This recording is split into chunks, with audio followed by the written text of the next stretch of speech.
Hey guys, welcome back to the Heart of Home. I'm so grateful that each and every one of you are even just tuning in to these videos. It's amazing just to look back at the last year and to see the growth and the impact that this channel has had, even on just a few people.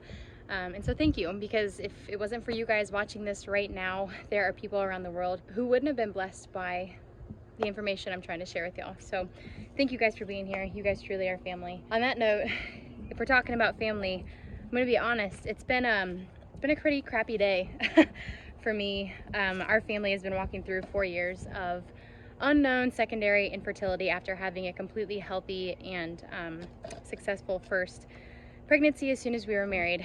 And so that's been a whole journey that I don't really share a lot about on here. If you know me personally, you might know about our journey, but today was one of those days where I'm reminded about how much this journey truly sucks and how easy it is to be forced into what feels like hope, only for it to be crushed. And I'm learning to navigate that. But one thing that the Lord really showed me this morning on a walk I took at like 6 in the morning out on the gravel roads here in Iowa was that my desire to steward even just this property and creating spaces that are safe for the smallest little amounts of life, like microbacteria in the soil and bees and other little critters and such, it all plays back into that mother nature that I have.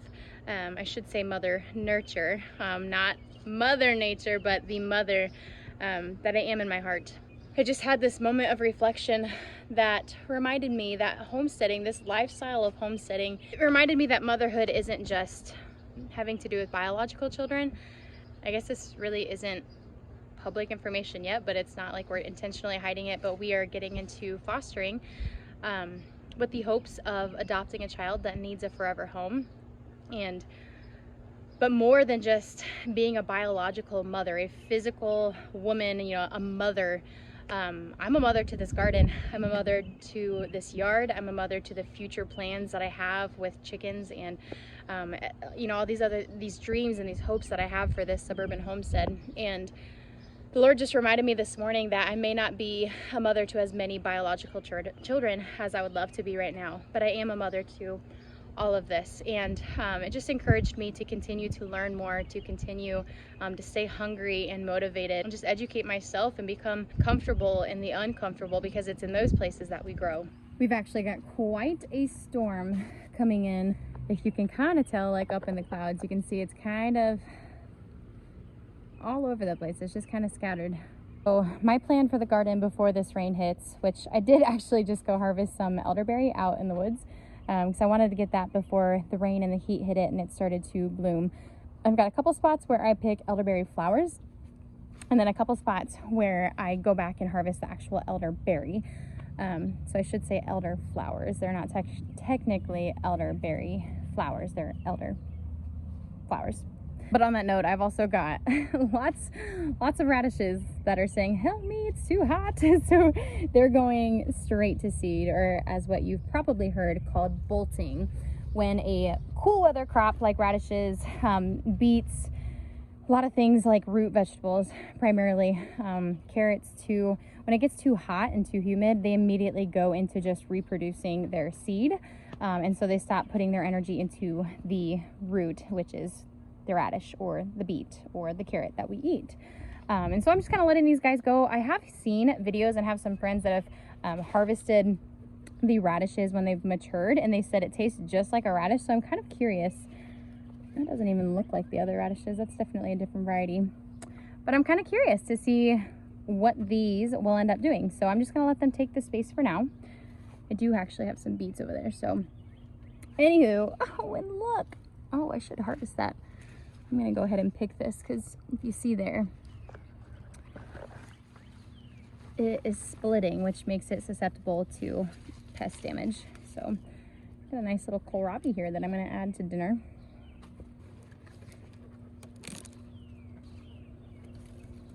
And this can go back to the earth. Yeah, with the rain coming in, I definitely have quite a few greens. These are some kale. Don't ask me what the variety is. I need to look it up. I should be better. I should know this for you guys. I will eventually. find this information. But I do want to harvest some of these greens. This is actually a mini broccoli. I'm not here for a garden tour, so don't at me, y'all. I'm just telling you, if it is about to get hot and real rainy and your greens are getting big, go pick them. Go pick them so they don't get all diseased or flimsy and floppy because of the weather. Just go harvest them. I'm gonna harvest these and I'm gonna stick them in the dehydrator on a low temperature and probably have them dry out for the next couple days, and then blend them into a greens powder that I can add into whether it's soups or curries or just smoothies. I will have some green nutrients right here accessible from my garden. As well as, man, I'm so tempted. I don't want to harvest these yet because they're still quite little, but with how warm it's getting, they're gonna try to flower here soon. If you didn't know, broccoli, the broccoli that we eat, is actually a ton of little heads of flowers, and you can see there nuggets. I really don't want to harvest those yet. This guy's still got some time. But I did, oh, looky there. Look at that sweet little blessing. Chunky little thing. That's really sweet right now. It is the mid-afternoon and very hot, so the sugars in this are really good. So I did harvest these three. There was 3 heads of broccoli. I think there's another one somewhere down in there. But these broccoli greens, y'all, don't give up on them. There's many things that you can do with them, but I think I'm gonna harvest these, clean them off, and then stick them into the dehydrator and break them down for some extra greens to add into stuff. There's another sweet little blessing. I'll take it. Got quite a few here. So I've got snap peas, sugar snap peas, and then some snow peas here as well. These are gonna be biting the dust here soon, I'm sure, because they prefer the cool weather. So I have a confession. I've never actually grown broccoli or cabbage in my garden ever. Being a suburban homestead and a suburban garden specifically, I have to be very careful about what I allot space to. Now, broccoli and heads of cabbage take up a lot of space and don't have a huge harvest, and so they're not always necessarily a priority to say in my plants to plant in my garden. If I can grow anything vertically, that's what I'm doing. As you can see here, we've got cattle panels all over the garden because I take advantage of growing vertically literally as much as I can. However, I wanted to kind of do an experiment and put these in when it was still freezing outside, and so I did. We did have a really hard frost that was not expected in our early spring that knocked them back. I really was not sure if they were going to make it, but they did. However, they have taken longer than I anticipated. So unfortunately, I didn't get a plant like I was hoping to do tomatoes over here. I had a whole different garden layout plan that I sketched out. And that's okay. That's kind of the fun and the beauty of gardening, is that it's all one big experiment, and there is a lot of grace, praise God, because I need it in the garden and outside the garden. I have this beautiful head of cabbage, and not so beautiful heads of cabbage that cabbage worms have just decimated. But this beautiful one that just apparently has not been touched by a cabbage worm at all, but it's starting to split. And I've heard like some other people on YouTube that I follow talking about harvesting their cabbage before a bunch of heat and rain because they're afraid it's going to split. But to me, I just don't get it. And so I'm going to run the risk and not pick it.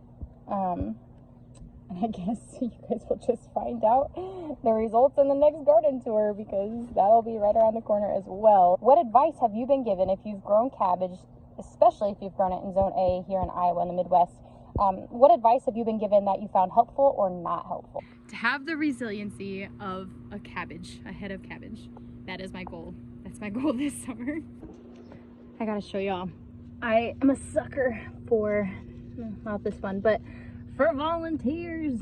And look, I've got a wee little volunteer tomato plant, and I'm absolutely leaving him. Hear me out. This is my guess. I'm guessing that it's a Jersey Devil. If not, the only other option from last year, because we only had 2 varieties, so this is kind of like cheating. I got a 50-50 guess here. Is the black strawberry cherry tomatoes. And to be honest, I was not a fan. I just felt like the flavor profile was poopy. I need to update you guys on this beautiful plant. If you remember, this was that wonderful kale that made it through the winter, and it actually tasted like a spicy broccoli. So I don't know how else to describe it other than it tasted like spicy broccoli. So What I'm trying, because it's the only seed that made it through winter here in Zone 5, was to get seeds, which is what these little pods are. See that?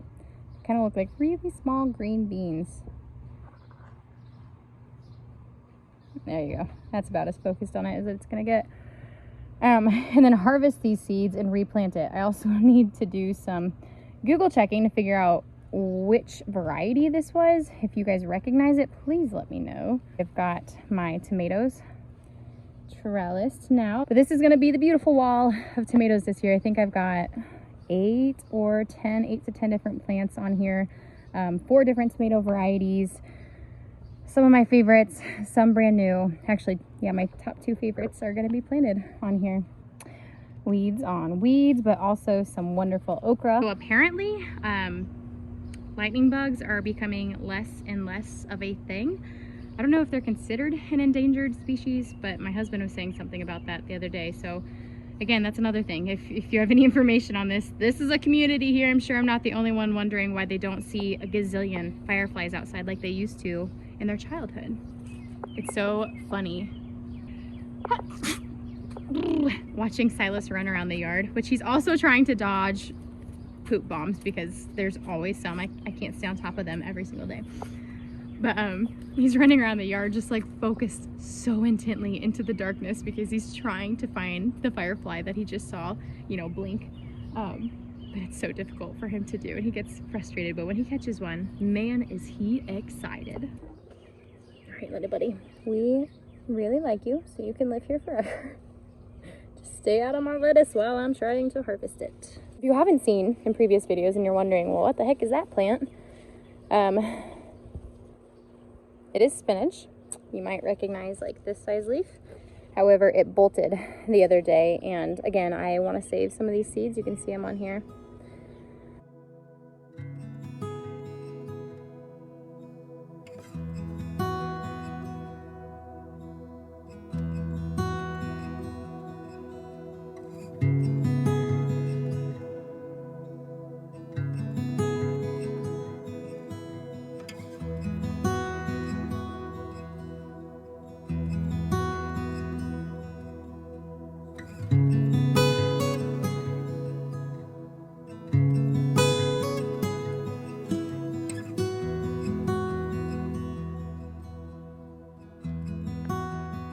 This is another common weed. If you guys didn't know, this is a broadleaf plantain. They put off little shoots like this, and if you were the same kind of kid I was, you'd pick these and you'd pull off all those little flowers and seeds. So satisfying. But this is also really, really medicinal, really great. Something that I'm allowing to grow in here. I don't really care that it's a weed, as well as dandelion. However, I probably just won't eat it because, again, dogs.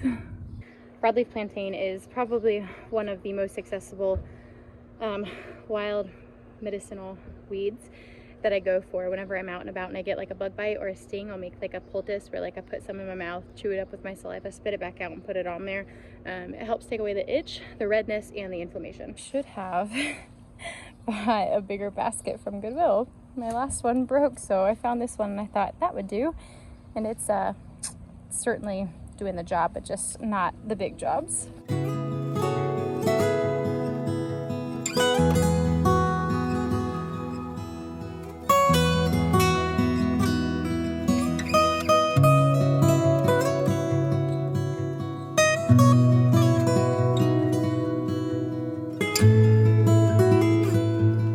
I want to show you guys, you see that little guy in there? That is a cabbage worm right here in my kale. There's another one right there, little cabbage worm cocoons or whatever they're called. I'm gonna go ahead and scratch those out, and then, because I don't want them forming in the garden, because they are literally the nemesis of my garden. That is the #1 pest, stinky cabbage worms. Got some eggs laid in there as well, as you can see. That's what those little dots are. All of these are going to end up, oops, I need to put this with my kale collection. How beautiful. Wow. That is so beautiful. The lighting is perfect. I am going to throw all of these, I'll once them over, just kind of give them a brief look, brush off whatever I can. and then just fill up the bathtub with a shallow layer of water and some vinegar and some salt. And typically I find that that does a pretty good job. And then since I'm going to be drying and dehydrating these, they'll have time to dry as well, and I'll look them over again. It looks like I am kind of playing Russian roulette with the rain here. So I'm glad I got that done. I'm gonna get inside and get to work while I can, while my son is with Grandma and Grandpa. So I will catch y'all on the next video. Thank you so much for being here. See y'all.